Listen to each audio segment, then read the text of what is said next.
Hello, and today we are going to do part two of the three lectures related to Unit 3, the development of land-based empires. And for today's section, we're going to be focusing on three empires primarily: the Songhai of West Africa, the Safavid of current-day Iran, parts of Iraq, or what you would call Persia, and the Ottoman Empire that is based out of the Middle East, Turkey, into Southeast Europe, and along North Africa. And this lecture is going to focus on three empires developing along the same themes that we've already established back with the first lecture of these three. We're going to see the development of bureaucracies. We're going to see the development of stronger central governments. We're going to see the use of military technology to create the empires. And in particular, gunpowder is going to be the primary weapon of choice. And if you take a look at the painting in front of you, this is a painting that depicts the fall of Constantinople. 1453, the Ottoman Empire is going to conquer the unconquerable.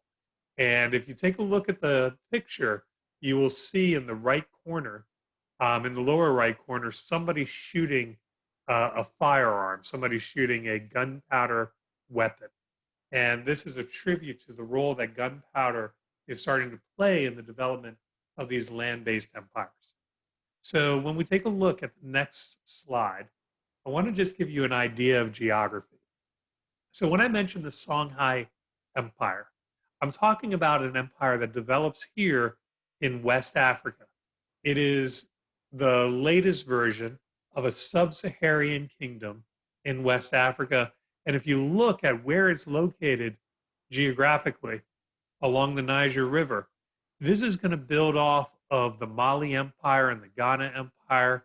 It's going to bring in those Haza kingdoms that had developed along the Niger River.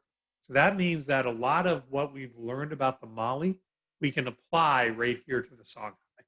So in truth, the Songhai is a very easy concept. If you remember everything you learned about the Mali, it's just a matter of bringing some of those themes that we see during this period of time into play with the Songhai. On the other map, you see three more empires. So this green chunk, that's the Ottoman Empire. And you can see the Ottoman Empire is in Egypt, throughout the Middle East, in what we call Anatolia. That's going to be an important word for you to remember, basically present-day Turkey. The Balkans, Balkans. The Balkans refer to this peninsula that juts out into the Mediterranean Sea, and then also pushing up into Southeast Europe. And you can also see where the Ottoman Empire will extend through into parts of Iraq, bringing them right up to the Safavid Empire. And the Safavid Empire is going to be here primarily in Iran and also pushing into present-day Afghanistan, what we would refer to as Persia throughout history. Now, what's interesting is that there's a third gunpowder empire called the Mughal Empire. We're going to deal with that in our third lecture of this series.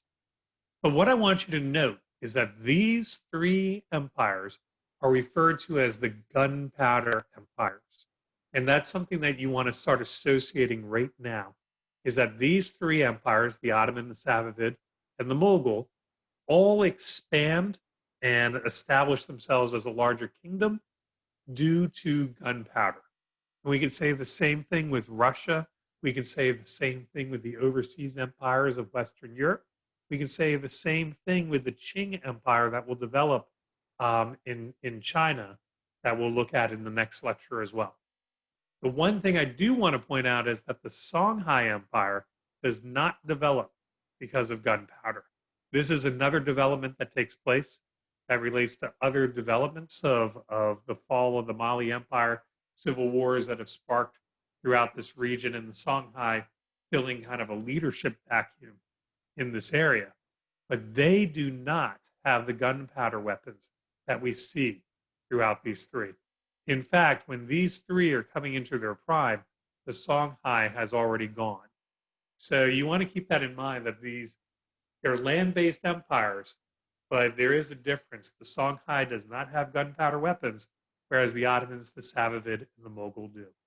So what we're going to do now is break down each empire, and we're going to just focus on connecting the empires back to these big themes of land-based empires.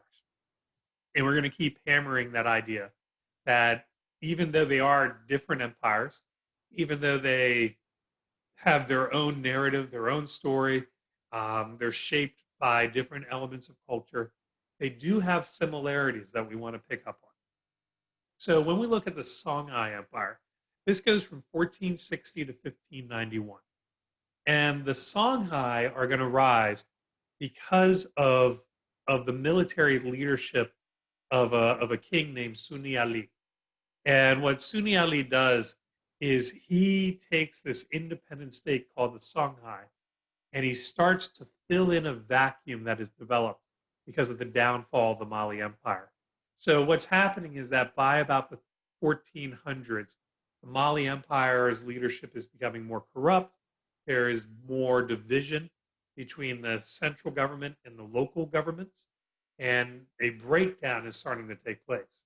And the Songhai, which is an independent state within the same area, is going to emerge and start conquering under the leadership of Sunni Ali, start conquering different parts of the Mali Empire and eventually taking control of major cities and establishing themselves as the preeminent power of this region. So you have this idea that Sunni Ali is going to lead a military campaign and displace the Mali Empire. And once again, if you think about what Russia did with using the military to displace the Mongols, this is kind of a similar theme, is that military strength matters in the establishment of these empires. Over time, the Songhai eventually are going to capture Timbuktu. And if you remember, Timbuktu was one of those cities where trade intersected. It was a cultural center of the Mali Empire. And what happens is that as the Songhai take more and more control, they establish control over the trade routes of the gold salt trade and of the trans-Saharan trade. So they start to displace the Mali and they start to use these trade routes to tax and to build up more revenue to create greater strength. Now, once the Songhai kind of establish themselves, they begin to form a centralized bureaucracy where the leader of the Songhai Empire will enlist, in some cases, he'll enlist defeated generals or defeated lieutenants who swear their allegiance to the king. And the important thing to realize about this centralized bureaucracy is that the Songhai represents one ethnic group. It represents one group of people ruling over a diverse group of peoples. So within this area, you have many different languages, many different cultures, and the Songhai represent kind of a centralized effort to rule over those different groups. So they're going to employ a bureaucracy staffed with people loyal to the king, and the king is going to reward loyalty with these powerful positions. And most of this is going to be based on warrior status and service within the military. In terms of religion, and this is again one of those themes of of these land-based empires, is there is a relationship between both religion and the political leadership of the state. Sunni Ali was an interesting figure in terms of religion. He was Muslim. He followed the religion of Islam, which would make sense for this region of West Africa, where Islam had been a presence since the Ghana Empire and was a significant force under the Mali Empire. But Sunni Ali also enlisted connections to more traditional religions, to the animistic religions of the Songhai people. And he's going to claim magical powers. He's going to also persecute the Islamic scholars of Timbuktu who stood against him in his initial conquests. So you get this interesting thing where on the one hand, Sunni Ali was Muslim, but on the other hand, he went after Muslim scholars who had opposed him. And he had also tapped into the local traditions and the animistic traditions of the people he was leaving. One of his successors, Muhammad the Great, and I think the name itself will tell you where he was religiously. He was a devout Muslim. He denounces Sunni Ali as not Muslim enough.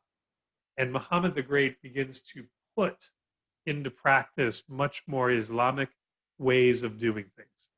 And he's going to make his Mecca, he's going to make his pilgrimage to Mecca at one point. He is very much like, if you remember Mansa Musa, who brought Islam. He didn't bring Islam to West Africa, but he ingrained Islam into the workings of the government. So what you want to know is that Muhammad the Great attempted to make Islam the official religion of the state, to make sure that everybody was much more faithful to the religion. And we have to keep in mind that just as anybody else in West Africa had to deal with, the local religions, the local traditions persisted. So you had a persistence of animism. You had a persistence of belief in natural spirits.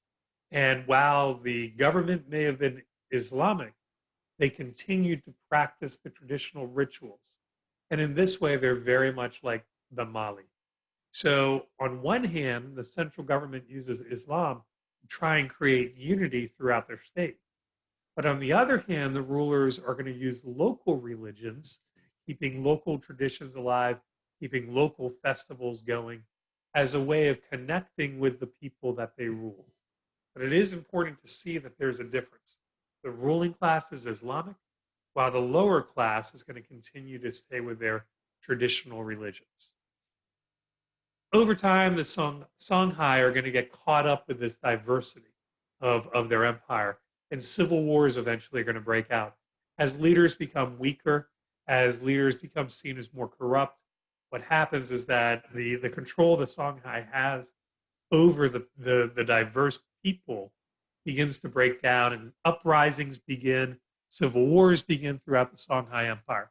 And this is something interesting to note, is that a lot of these empires, their biggest challenge is keeping these diverse people united together under one leadership. And civil war is always a threat to an empire like this.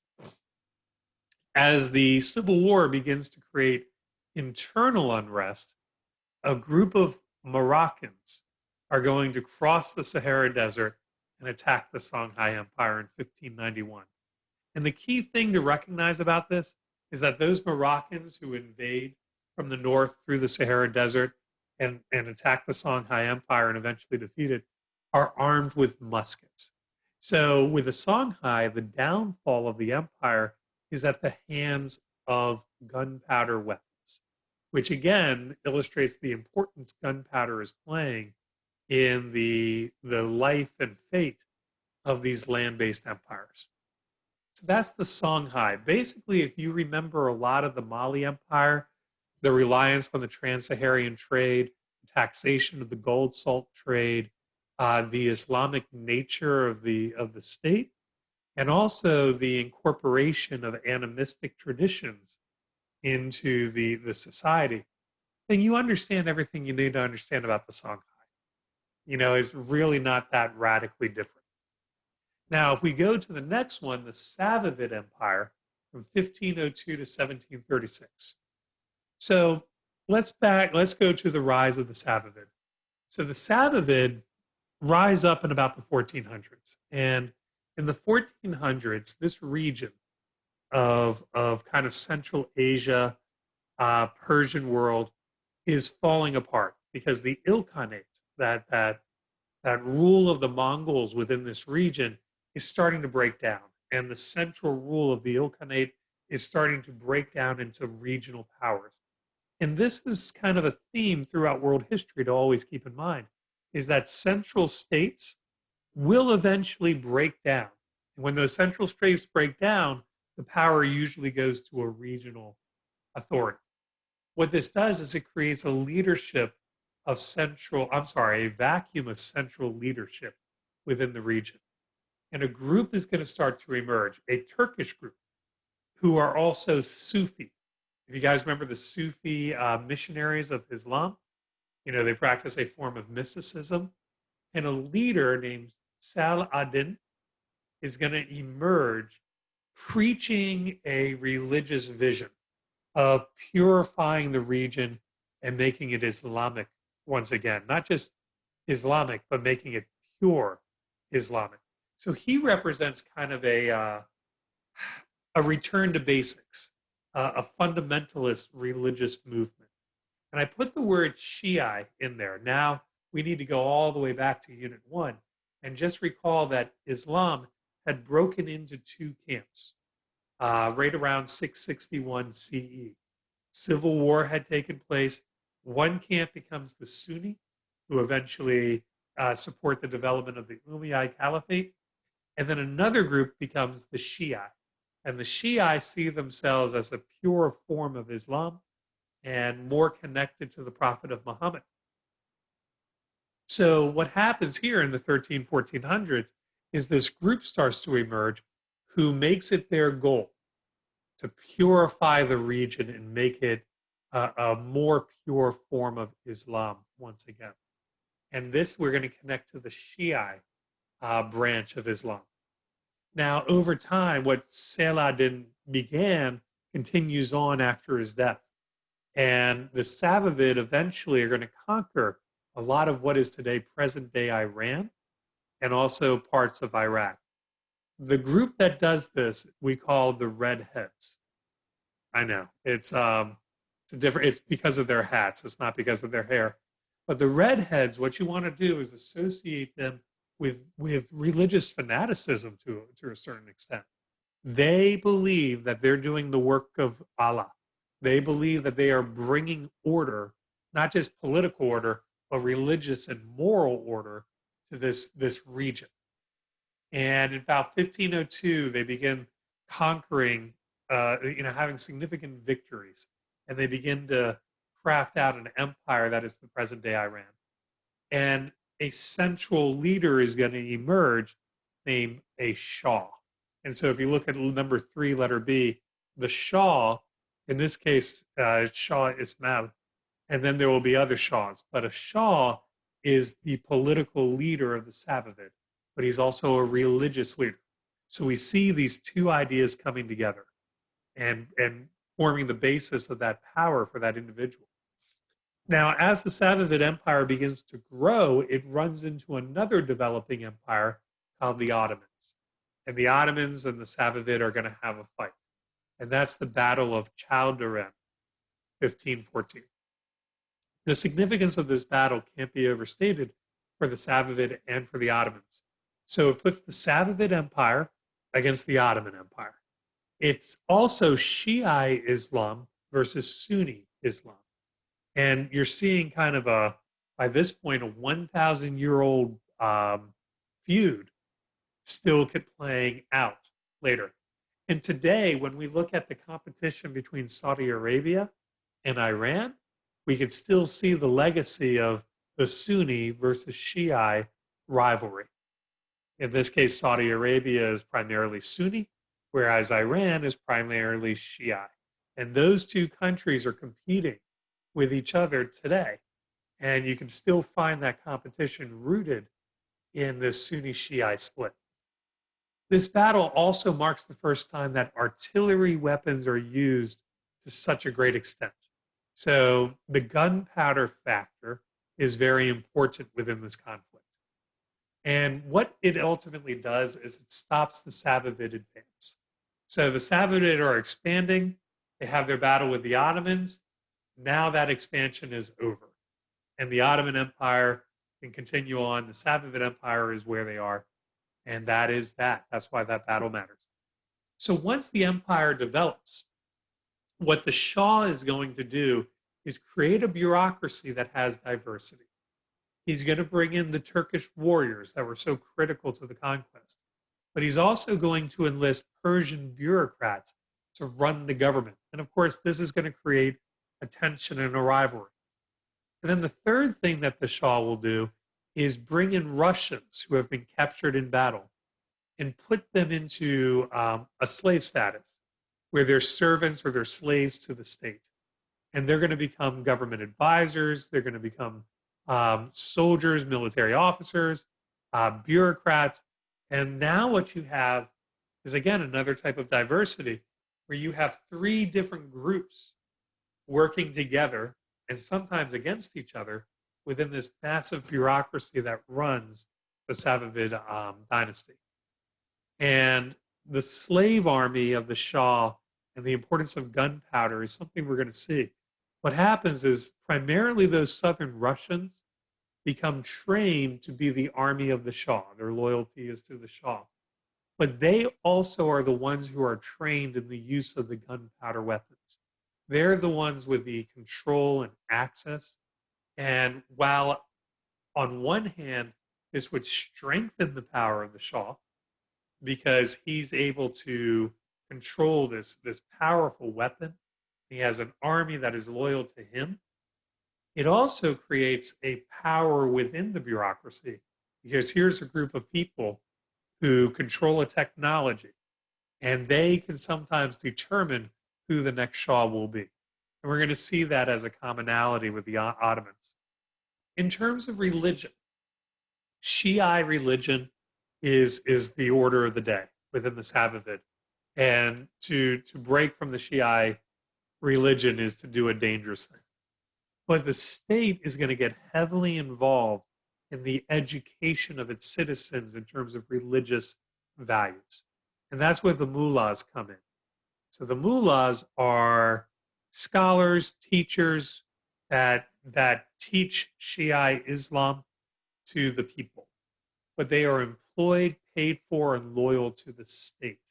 So now you have an interesting thing where the state is advancing one particular religious viewpoint onto the people as a way of increasing their authority.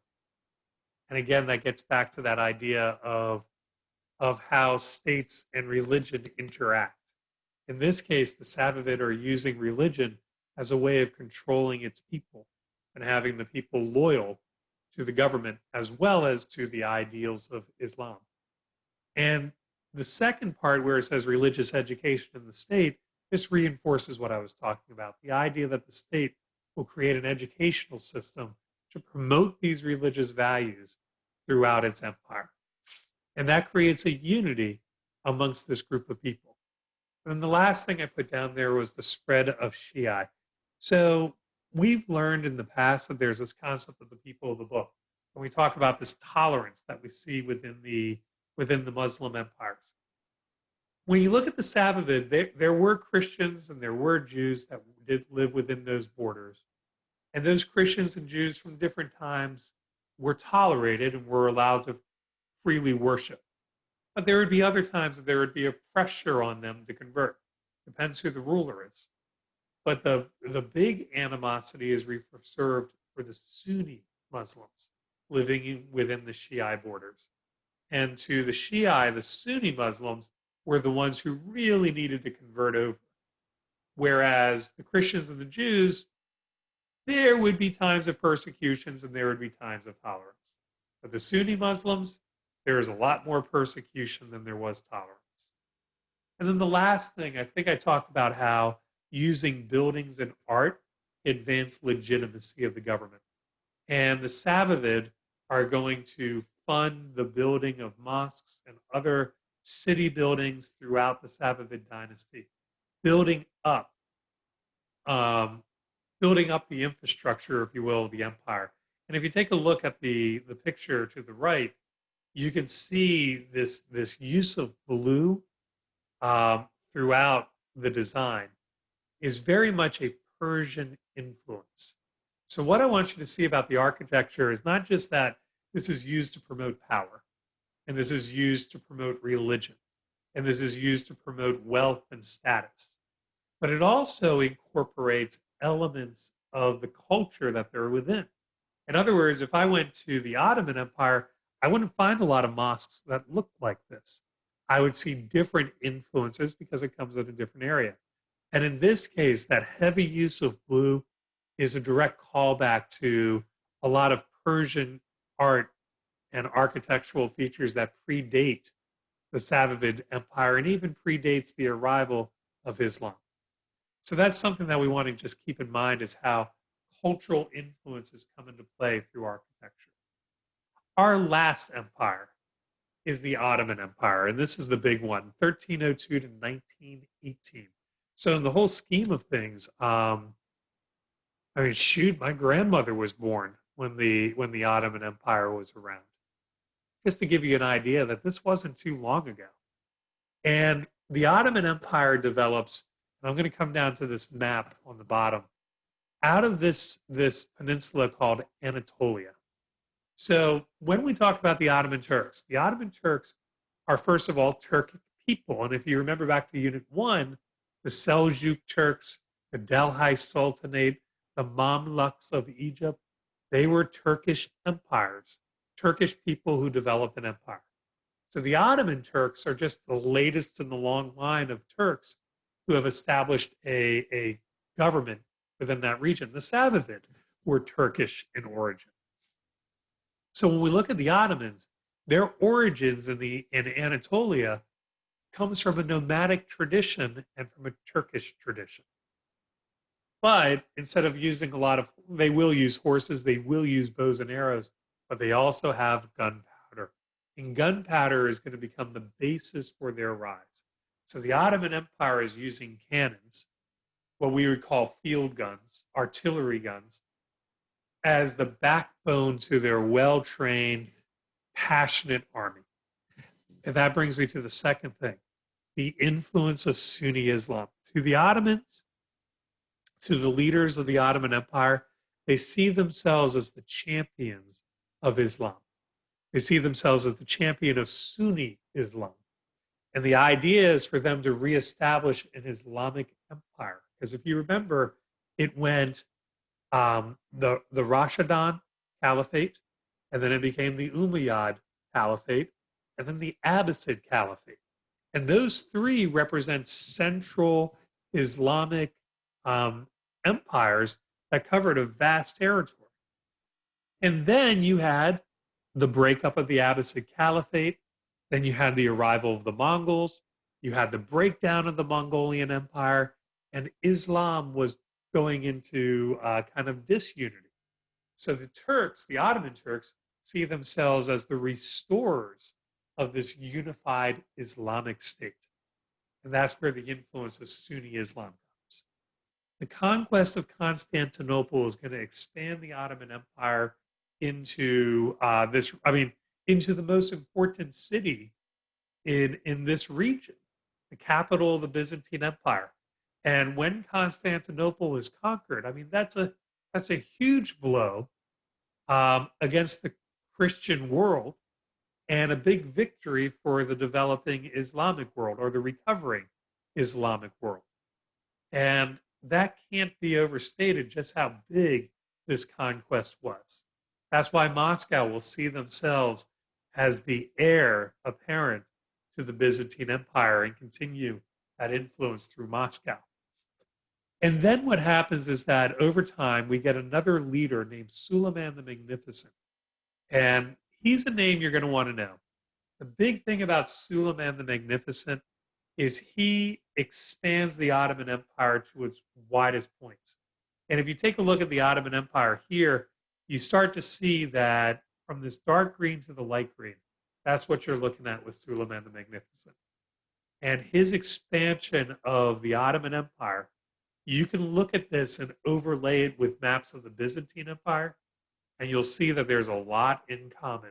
This conquest of the Middle East, this conquest of North Africa, this conquest throughout Southeast Europe and the Balkans. So that's something I want you to pay attention to, is just how big this empire is. And of course, and I'm going to kind of talk a little bit more about Suleiman the Magnificent, this is a very diverse empire. There's Turks, for sure, but there's also Arabs. There are also groups called the Berbers who kind of come along the North Africa. There's Greeks, there's Slavs, there's Hungarians. There's a wide range of different types of people living within this empire. And what Suleiman the Magnificent does is he establishes a unified law that helps to pull this whole region together. And creating that unified law is important because what happens in one part of the Ottoman Empire is consistent all throughout, especially when it comes to trade and to economic activity.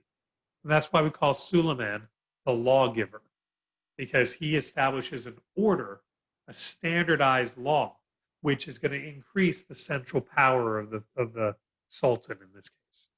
So now we get to the administration of the empire, because one of the things is that these land-based empires develop bureaucracies. The Songhai had a bureaucracy. England and France had a bureaucracy. The Tsar of Russia develops a bureaucracy. We see the same thing with the Safavid, and we see it with the Ottomans. Now, to staff this empire, there is going to be the reliance on the DevSherm system. And I'm going to try and explain the DevSherm system as easily as possible.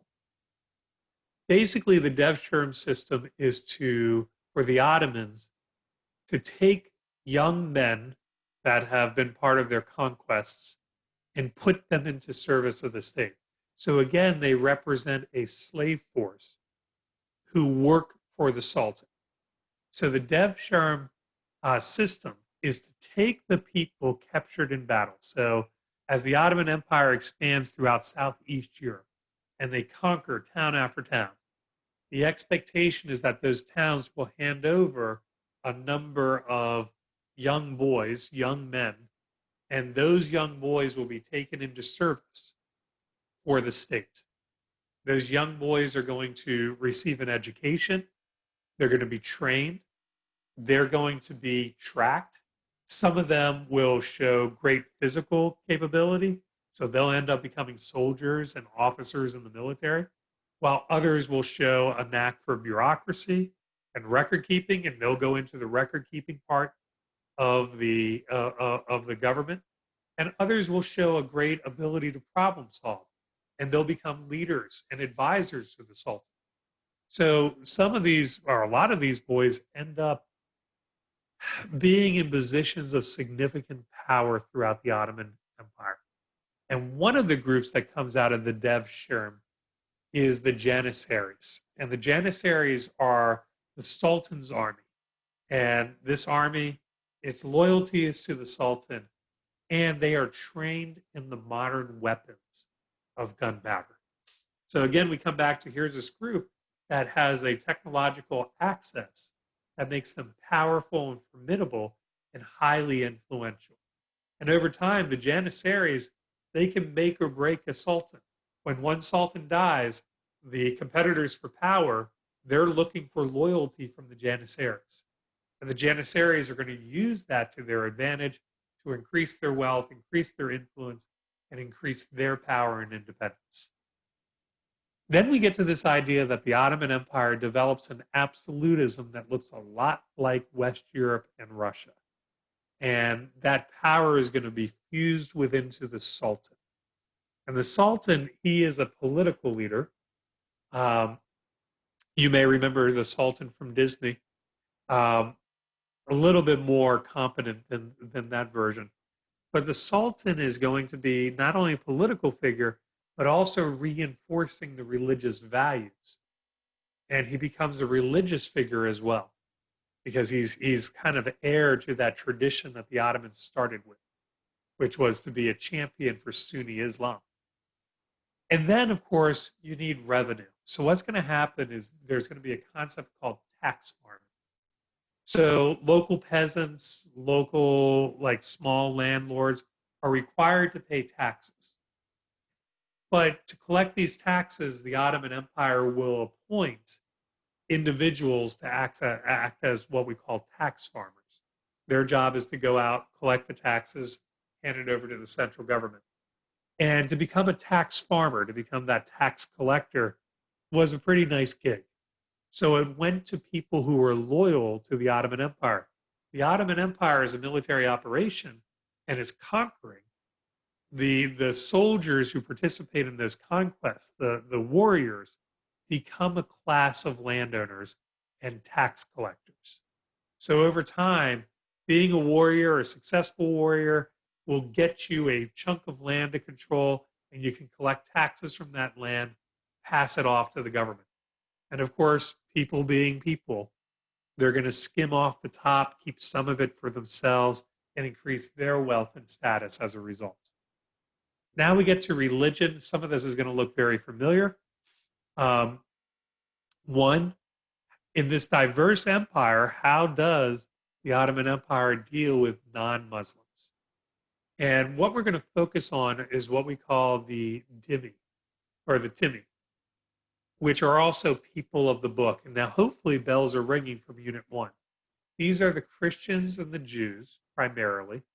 You can throw in Zoroastrianists if you want to, but really you just want to focus on Christians and Jews who are given special rights within the empire to continue to exercise their religion as they see fit. And these people of the book, or Timmi, they're organized into what we call millets. And a millet, not a mullet, but a millet, millets are religious communities that can function almost autonomously or almost independently from the central government.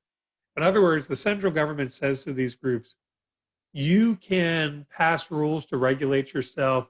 You can kind of decide your own things. You can have your own marriage laws. You can have your own education laws. We're not going to really get in your way, provided you pay the special tax, the jizya. And the jizya is that non-Muslim tax, which was meant to show or to remind the Christians and the Jews that they are still under the control of the Ottoman Empire. So we can see a continuity because we see this stuff back with the Umayyad, we see it with the Abbasid, we see it with the Seljuk Turks, and the Ottomans are just carrying on that tradition. Second, the influence of Sunni Islam.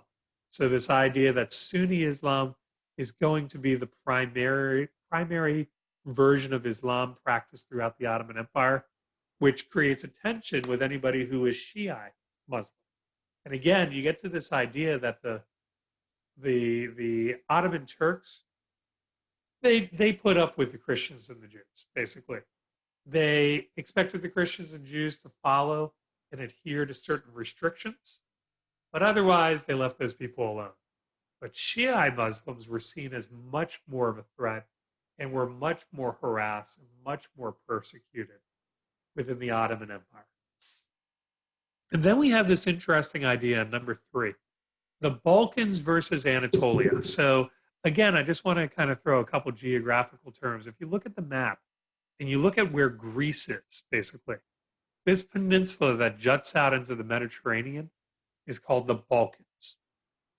And then this chunk of the eastern half of Turkey, under the Black Sea, kind of the eastern part, this is called Anatolia.